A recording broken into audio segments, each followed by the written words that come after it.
You're listening to Fusion Patrol, a listener-supported podcast.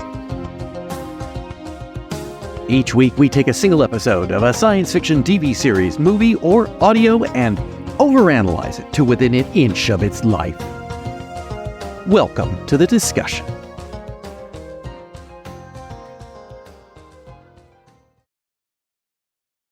Hello and welcome to another episode of Fusion Patrol. I'm Eugene. And I'm John. And tonight we are looking at Season 1, Episode 19 of Buck Rogers in the 25th Century, Olympiad. Not the Olympics, I might point out. No. Olympiad. All right, episode synopsis. It is the year 2492, and the Olympics are being held on the planet Mykos. Athletes Laura Tizian and Jorax Leet meet clandestinely. They are in love, but Jorax comes from an oppressive planet with no freedoms, and he is being used as a symbol of the greatness of his home planet, Larizia, and its dear leader, the Sand Trap. Scratch that, the Satrap. They wish to defect, and Jorax is planning to try to get away during the Olympics. Their interest in each other is not clandestine enough, for Alaric, the deputy minister from Laziria, knows about their connection. Meanwhile, on Earth, Buck has been asked by the Olympic Committee to present the 20th century Olympic flag at the opening ceremonies on Mykos. After the ceremonies, he wanders around the Olympic grounds.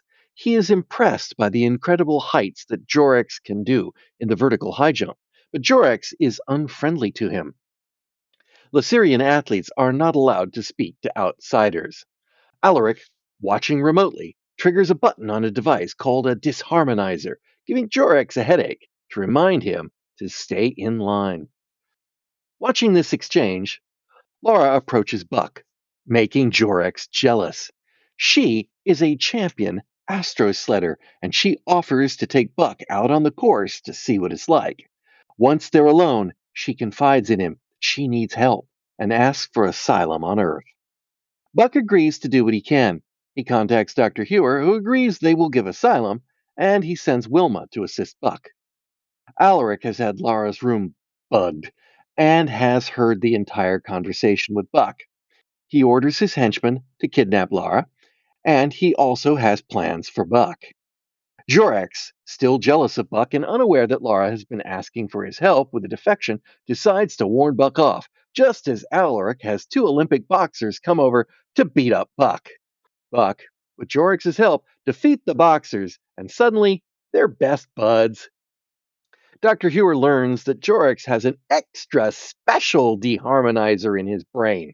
At the touch of a button, Alaric can cause Jorax and everything within 500 meters to vaporize. Jorax is a walking. Laura is kidnapped. Wilma arrives and uses her feminine charms on Alaric and steals the Disharmonizer control. However, when they try to sabotage it, they learn it has anti-tampering mechanisms that will kill Jorax. Wilma must return the stolen controller, still functional. Dr. Theopolis learns something useful, though. The controller uses zeta waves, which are quite slow and cannot travel through the Stargate. If they can get Jorax through the Stargate, he will be safe. Buck finds and rescues Laura, only to be imprisoned and then escapes. The plan: Wilma will steal the controller one more time. Jorax will sneak aboard Laura's astrosled. She will run the course, then meet Buck at the end of the course, where they will take the Starfighter through the Stargate. Except Wilma cannot steal the controller a second time, and when Alaric notices Jorax's absence at the awards ceremony, he will certainly pull the kill switch. Change of plans: Buck will follow the astrosled through the course, catch up with them, tow them through the Stargate, all while outrunning the Zeta waves once Alaric triggers it. They get through with half a second to spare, get asylum on Earth, and Alaric must kill himself for his failure. The end. All right, Olympiad. Mm-hmm. You know, I want to start with something. This is kind of that I think is important. What's that? Maybe we're looking back at 1980 and we've forgotten how maybe things weren't the same. But if you use the Olympic symbol today, Right. they will grab you, throw you in a pit, beat the living crap out of you, and then In a sue you. legal way. No, and then sue you. Oh, okay. Yes. They send their Olympic boxers to punch you up a little bit, and then they sue the living crap out of you. And so to see Buck actually when he held, Olympiad, you see that and you go, yeah, they can't say Olympics. But then Buck holds up the Olympic flag, and you're like, how did they get away with that? And then they actually call it the Olympics. They don't Yes. call it the Olympiad. And it's like, how are they getting away with this? Well, I know how they got away with this. Mm-hmm. This episode aired February 7th, 1980 on NBC. NBC was the network that had the rights for the 1980 Summer Olympics. In December, which I'm sure you don't remember them, because in December of 1979, the USSR invaded Afghanistan, and on January 20th, just like 3 weeks before this episode aired, President Carter issued an ultimatum, the USSR, to either get out of Afghanistan in 1 month or we would boycott the Olympics, which we did, Yep. as well as 66 other countries that pulled out of the Olympics. And the NBC had nothing to air, but they were the Olympic network in 1980. And this was a tie in. Mm-hmm. And it's an odd little artifact of the time because we look back on it like Olympics, but it was a big deal. It was a big deal that they could have this and do it, and it was kind of a footnote in history now because of how that worked. Mm-hmm. Anyway, what did you think of the episode? Yeah. The It was better than the real Olympics that year. yeah, more than likely, I don't remember them. No. I was pretty young. This episode, the story was all right. Structurally fine. Whatever. Writing, no, it was sufficient. The acting, I don't know what happened. I think they might have been trying a different medication in the studio water that week Are you talking because about for the main cast or the yeah, for the main secondary? cast. Okay. Yeah, the guests. All right. Other than the actual athletes that were doing cameos, and they're not expected to act because they are not actors. That's fine, understandable. But the men and women who played Laura Tizian and Jorex. Jorax, uh, they were fine. I didn't have any, He's a weird no looking notes. one, isn't he? Yeah, That's he's definitely got an unusual look to his Barney eyes. McFadden, I believe that's when you're talking about, right? Yeah, I think so. Lorax, Jorex, yeah. The Lorax, Lorax, yeah. yeah. They were fine, but Aaron Gray and Gil Gerard, I don't know. I mean, all right, when Aaron Gray was trying to do her seductress stuff, she was playing the part well. That worked. She was acting. It worked well. Buck, he just kind of seemed uncomfortable, not fully engaged in the situation. And some of his line delivery for the jokes were just it's like, this is why I hate doing this, and then he delivers the line. So that was my impression, and I have no notes on Tweaky and Theo. They were fine. You have no notes on Tweaky No, and Theo? yeah, they were fine. Thank you There for you go. that. Setting me up for that one. I first off, I didn't go fully through it. My initial response, like you, I think, was there were such obvious cameos Mhm. in this episode, but I recognized not one single one of those cameos. No. And I later read that they were actually the stuntmen on the show. And it's like they felt like cameos. Interesting. They really felt like cameos. And No, not all of them. there had to have been some real ones. I mean, there had to be. Yeah, But there was the guy who's doing the jump rope. yeah, His name is actually, I have it on my notes here, Carlos Polomino. He was a former world welterweight champion. I don't know the date of that. Early 70s or mid 70s at least. The two weightlifters who were getting into a fight, the taller guy in red, Mm-hmm. his name was Elgin Baylor, and he was another fighter. Yeah. Yeah, So they actually unknowns. had, But were they unknowns back then? I don't know. ooh, somebody who was interested in sports, especially the Olympics, probably would have recognized them. Well, there was also Anthony Davis and Thomas Henderson, but I don't know I don't know what characters they played. Olympians. Oh, According okay.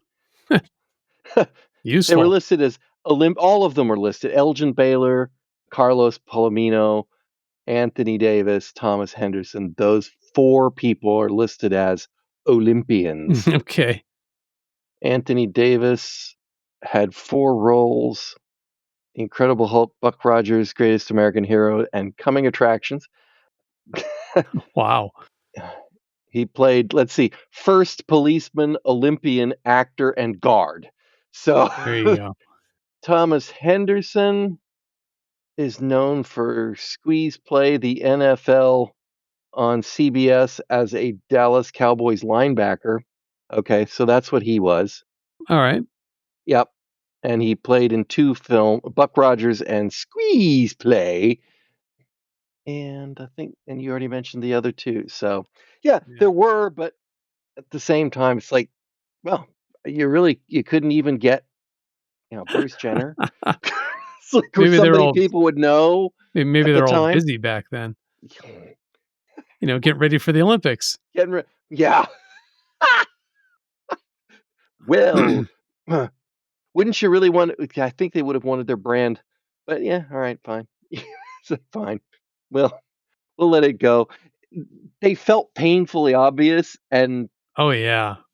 and yeah, some Yeah, of the dialogue with the announcer talking to them, and oh, wow. the actor that they got to play the announcer, oh boy, ouch.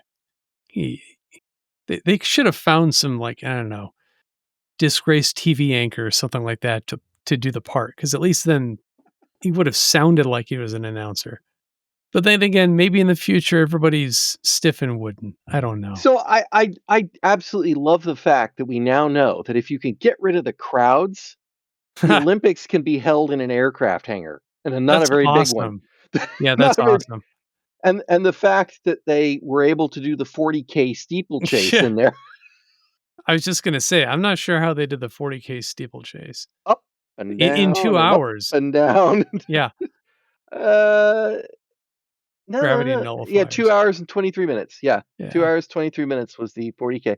I just want to say this leads on to an idea that I thought was kind of interesting.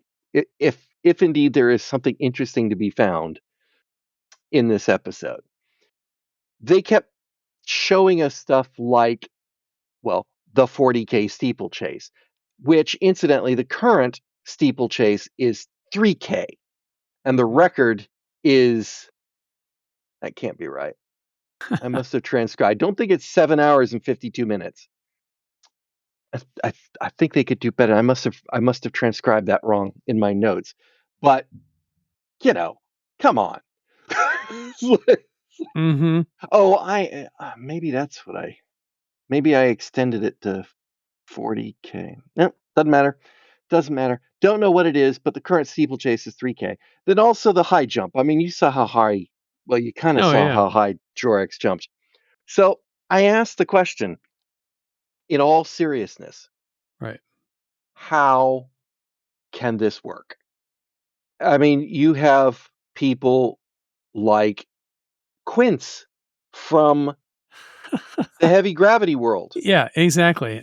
That's something that crossed my mind in this. It's like, yeah, but from a different angle, not from the idea of that people from high gravity planets would be fantastic Olympians, but wouldn't they would make awesome soldiers?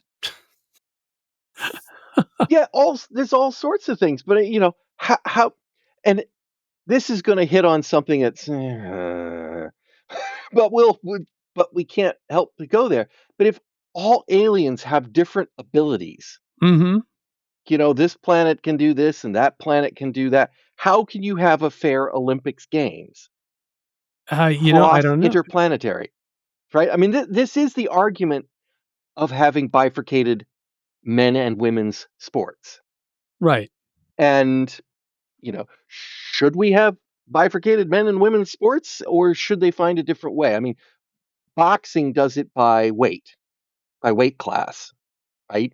Yeah, So I think. if you had a woman boxer who was heavyweight, why not? You know, as opposed to this sort of, yeah, women can't do as much, therefore it's unfair for them to have to compete against the men. Well, that's exactly what we've got here. How is it fair for a human, you know, Wilma Deering cannot jump 6 foot straight in the air, and she's not a trained Olympian, but Jorax can jump 25 or whatever it is up through the air. I don't know if they mentioned the height or not. 20 meters, I believe? Yeah, it was some ridiculous number. Yeah. It's like, well, okay, aliens from that planet are going to be able to outjump us every time. We will never win a gold medal in anything. I think, I have a off the cuff idea of how they fix this. They let the supercomputer sentient machines like Theopolis average them all together and handicap the ones from the lesser planets. So the data is all kind of normalized in some way, but still that there would be a winner amongst them. I don't know. That's just a guess. But yeah, it wouldn't work. Yeah, it's Quince in your system. Quince, who cannot jump high. Well, I mean, he might be able to jump high, but I don't think so. Right. But It's like being the but world's if tallest midget. he jumps a foot, and they're like, "Whoa, world record, galactic Exactly. record, you've won." Exactly. Exactly. Yep. It's Weird, yeah, isn't it? yeah. So what else we had? We had Sonic boxing. Yep. The gravity pull. What? Why exactly? Why Sonic boxing? I How don't does that add to the it gets around having two guys beating each other's faces on television? TV. Yeah, and not incurring the wrath of the boxing union stuff. The funny thing is, you have a lot of TV shows that during the 60s, 70s, 80s, they had to be very careful about their fights, Mhm. right? They didn't. I I don't believe they had to censor boxing at all Really? because it's boxing. I mean, that's what you do, man. It's not violence. It's Yeah, right. sport. I'm being serious. I'm being sarcastic because Yeah. Yeah, no, boxing is violence and is a stupid, stupid sport. But it's like, yeah. but you know what I Yeah, mean. yeah, I know exactly what you mean, and yeah, It's an yeah, it's honorable way to beat people up. sure. So that's okay on TV. How many episodes of TV shows had boxing themes? They did, and they're punching each other right and left Mhm. and bleeding and spitting and all No, that stuff. I think it's just, they just wanted to find something that was It gets familiar spacey. and put a spacey spin on it and say, "Look, this is what boxing is like in the 2490s." Couldn't they have just given them like glittery boxing shorts, spacey shorts or something? Yeah. And then, yeah, you call it the gravity pull. Is that what the delayed judo was? No, that's, weightlifting. Oh, the gravity pull is so they didn't give a name to the thing No, where they did no. this ridiculously stupid They idea. freeze them, and then they act out what they wanna do to them, and then they run the program. Yeah, it's like I think the point of wrestling, which is what that kind of looks like it was, sort of Judo? judo Yeah. wrestling of some kind. I think the point of that is that when one guy kind of goes in for the move, the other guy has the opportunity to try to counter that move in a Mhm. sort of competitive way. Not like, okay, now you stand still and I beat you up. Now I'll stand still and you beat me up. Definitely a dumb, dumb, Like I said, spacey sport. I think they just wanted it to have something familiar, to have a contrast, to show that, this is what spacey things are like. Or is this how they compensate for different people having different physical strength? Oh, maybe, I don't know. It's like, ah, yeah, it it it needed more thought. I feel like it needed more thought, but there you go. Yeah. This was a strange episode. Okay, so let's try another one. The Olympics. This is the year 2492. I didn't bother to work out if 2492 is an actual Olympic year. Obviously, it's an Hmm. even numbered year, so it could be. But more importantly, sorry, why is this whose year? I mean, we know it's Yeah. Earth's year, but And who knows what time zones these are being broadcast in, all that kind of stuff. Yeah. yeah, this is the 2492 Olympics. Is it 2492 on Lazeria? You know? And how about all the other planets? Do they all have years that are 365 Earth days? Right? The Olympics come every 2.6758 years on our planet. Yeah. Again, it's very Earth-centric for a galaxy that does not appear to be Earth-centric. Exactly. Yeah, I was just gonna say Earth's power has waned. Oh wait, it never was in this It world. never was in this power. Yeah. Yeah, I mean, Well, I mean, sure, they're part of a loose federation of some things. Legally, I can't say the word planets, but they have a few yeah, colony worlds. We know that. yes, and they seem But to have a happy trade with certain places. but that doesn't mean that they were ever a major colonial power or that they were ever no, I No, mean, I would they've been building up out of a hole. exactly. Yeah, I think that they were probably pretty close to being colonized, probably a few times. Yeah, so it's yeah, it obviously, if they'd had the Olympics on Earth, It would have made more sense. it would have made more sense, and it's like, can we escape and get asylum if we're out of the Olympic Village? Or because that's what they do, right? The Russians come to the United States, and then they try to find a way to get out and get to somewhere where they can ask for asylum. Yeah, And because you're behind enemy lines at that point, basically, and you're hoping to get out. So in this case, eh, a little bit a little bit dodgy. yeah, And then again, it takes up the problems of why are alien planets taking up the Olympics, the Earth Olympics? They're clearly the Earth Olympics. yeah. Maybe You know, just somebody has a. What we don't know is that actually Earth is known throughout the galaxy as being the place to go when you want something marketed. We are excellent salesmen, and we have sold the Olympics to the rest of the universe okay. at a tidy profit All right. Yeah. All in right. qubits. Fine. Yeah, that's my guess. Uh, I am. I don't know about you, but so Buck goes to Mykos, Mhm. right? A nice, And nice Greek sounding name. yeah, Nice title. and with Tweaky, Yep. and And Dr. Theophilus. well, that's what I'm getting at. Oh, And okay. we have the All right. whole first part of the story where there's Tweaky and there's Buck and the Tweaky running around and there's Buck running around. And then somewhere about halfway through the episode, I think it's about the point when they steal the, the Disharmonizer control that Theo Mhm. speaks. And I go, Whoa. whoa, Theo was in this episode. Yeah. He's just been taking notes. He just been completely quiet. And I don't even know if he was actually being carried around on Twiggy. I literally didn't notice he was there.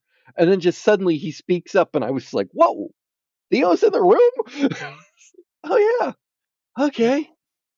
He's been too busy actually running Earth. Mm. The sunsets. He does the He does the sunsets. sunsets, yeah, so he was trying to get a few done ahead of time, bank them, so you could have a little rest and relaxation with Tweaky later on. Yeah. That was weird. It's like they just forgot that he was there until suddenly, and then they go, oh, wait, we should give him some lines. Yeah. Hey, at least he was in it.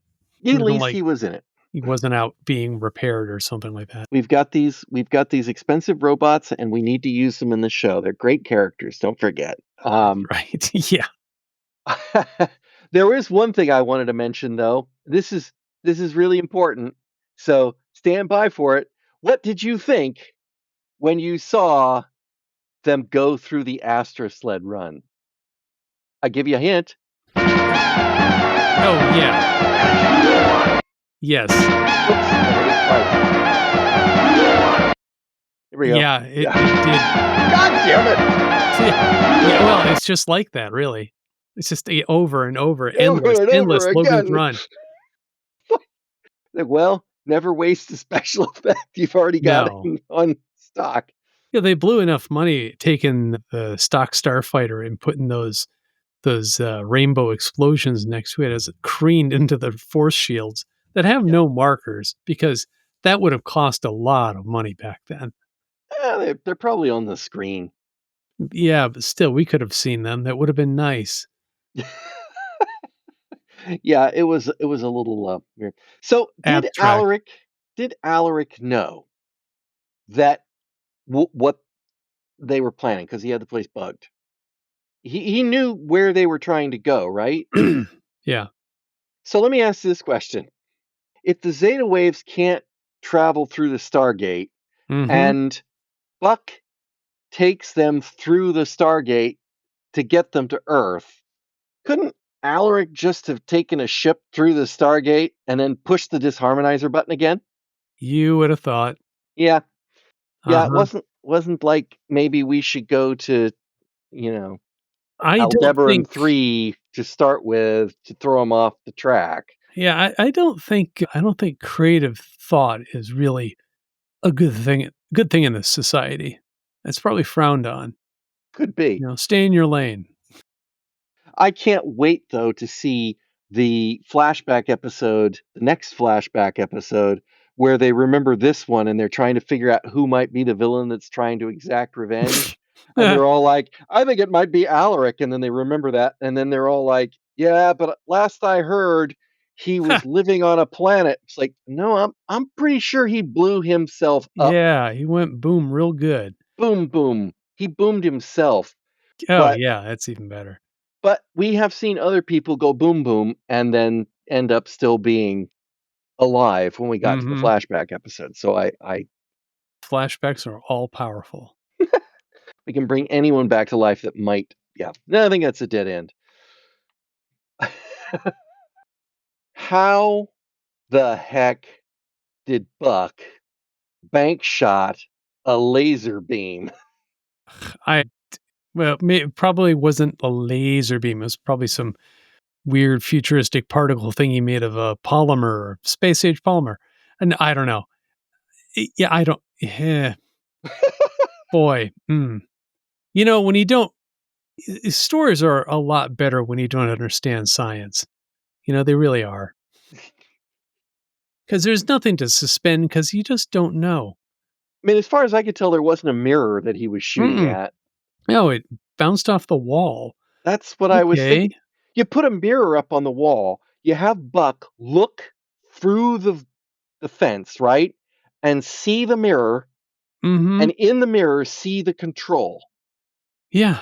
That would Then be you could go, all right, I can see how Buck might get the idea that if he could just stick that thing in there, he might be able to mirror and then bounce shot. But probably the set was built or it was existing, it just needed to be dressed, and came to that shot. I bet the cameraman thought, "Okay, let's get a mirror," and it's like, "Wait a minute.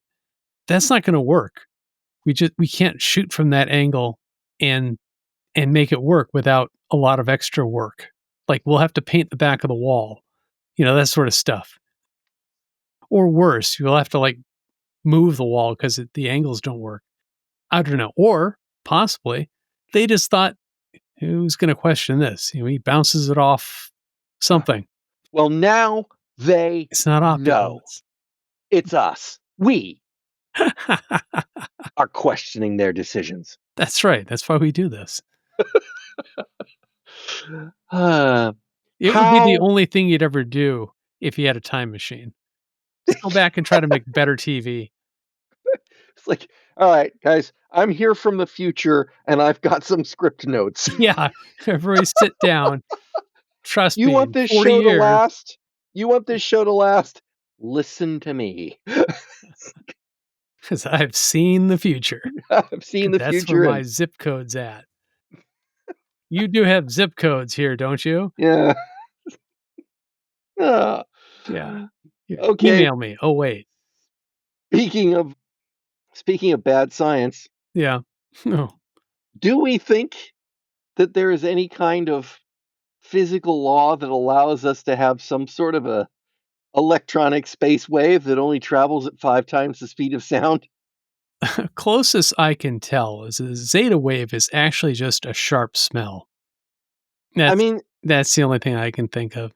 right? I mean, things like sound Yeah. are physical waves in a medium, Mhm. but waves that would travel through a lack of medium, space, must be electromagnetic. And Yes. it Emitted somehow. doesn't matter what wavelength it's on, it's always going to be the same speed, right?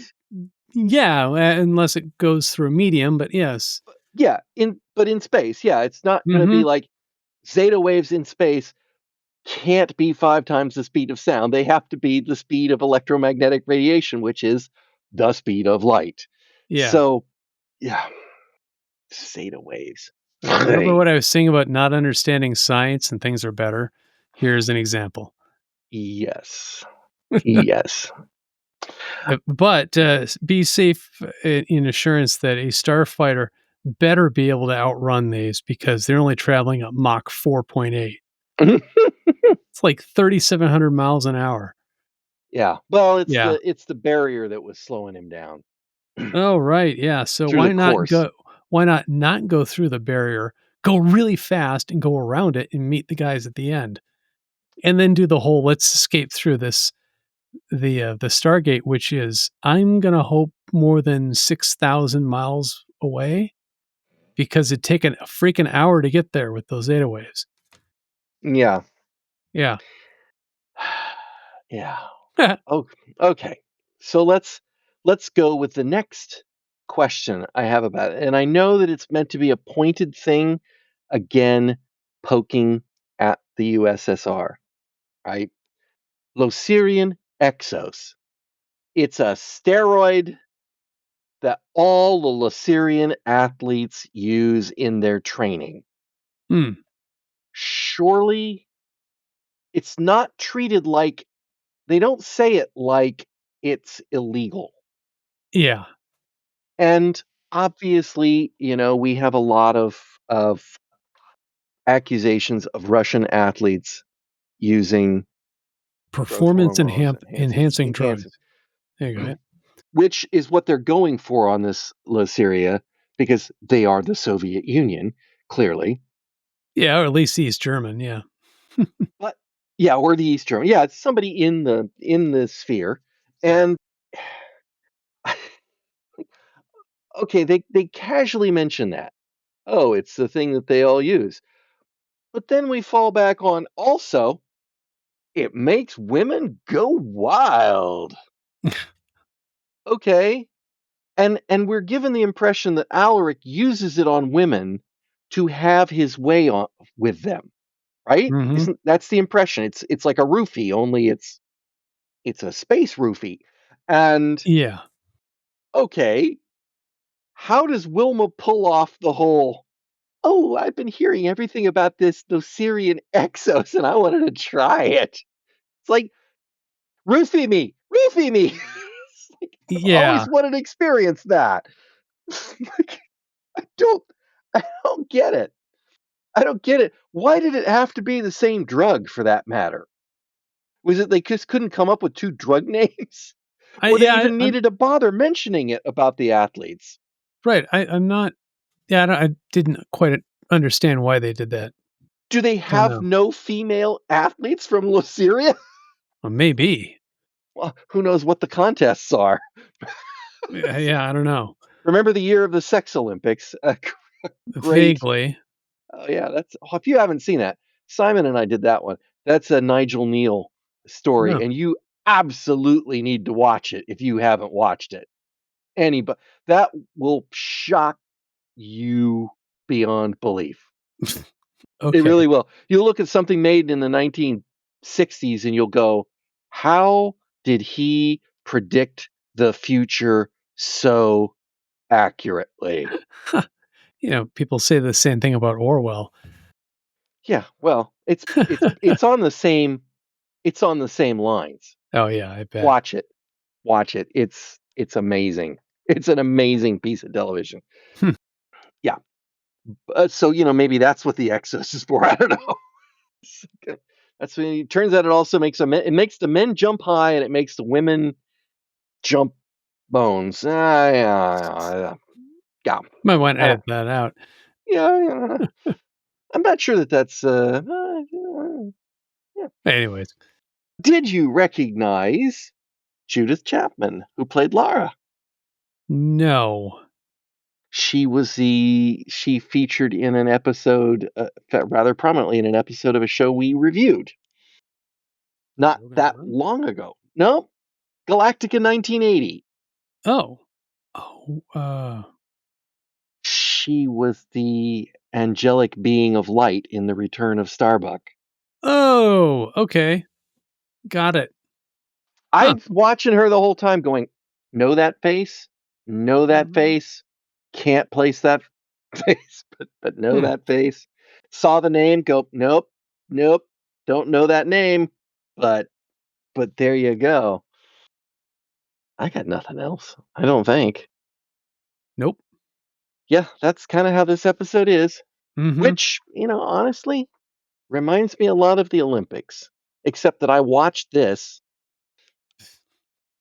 I don't think I have seen more than 5 seconds of the Olympics since, gosh, 16 years ago, maybe. I am so supremely indifferent to the Olympics. It's not. Although I think in the next Summer Olympics, I think cricket is now an official Olympic sport. So I am fascinated to see how the American team does at that. Oh, yeah. I actually watched a fair amount of Olympics because I was in London at the time, and with a lot of swimming and, running. I remember watching a lot of that because it was on TVs everywhere. Well, that's the only reason I've ever watched them is because it's on TVs everywhere and you just can't Mhm. avoid it. That And and there was a big football thing going on, and a fair for, amount of cricket, come to think of it. well, So, yeah, yeah, it well, was yeah, you were there England, for so yeah. the one the 100. So Yeah, the 100, yeah. which yeah, which that would be cool. I'd love to get there in time to go see the 100. That's my catch one of those matches. That'd be fantastic. But Yeah, it was I wouldn't think it'd be too difficult to find tickets to one of those matches. Might be expensive, but you could do it. they're But you could watch it fairly everywhere. busy. Yeah, they're fairly busy. Yeah, yes, but anyway, There's plenty of neither here nor there. American-style sports pubs over there now where you can watch as much TV and drink as much or as less or as little, beverages as you wish. Well, my Olympic adjacent story is that I was in Los Angeles during the 1984 Oh, wow. Summer Olympics. Not for the Olympics, I was there for the Herb Alpert and the Tijuana Brass reunion concert. Ooh, much Their better. Yeah, their premiere show at their first show on the reunion tour at the Greek Theater in Griffith Park, and that's a great show. But traffic and lodging Yeah, was terrible. it And usually is for things like that. yeah, and everywhere you went, the Olympics were on TV. Hmm, So wow. yeah. So I make it a point to not be in cities when the Olympics are going on Yeah. from that point forward, which fortunately has not been too big of a problem. But Yeah, yeah, I again, can't imagine what it'd been like trying to go to Paris for a day. I think that just would have been an exercise in futility. yeah, yeah, I think so. Yeah. Anyways, Well, uh, do we remember what the next episode of Buck Rogers in the 25th yes, century is? it's episode 20, A Dream of Jennifer. Oh, yes, I know Mhm. this one. Everyone's favorite guest actress from all these shows, Anne Lockhart. Mhm. I'm pretty sure, if I'm not mistaken. Yes.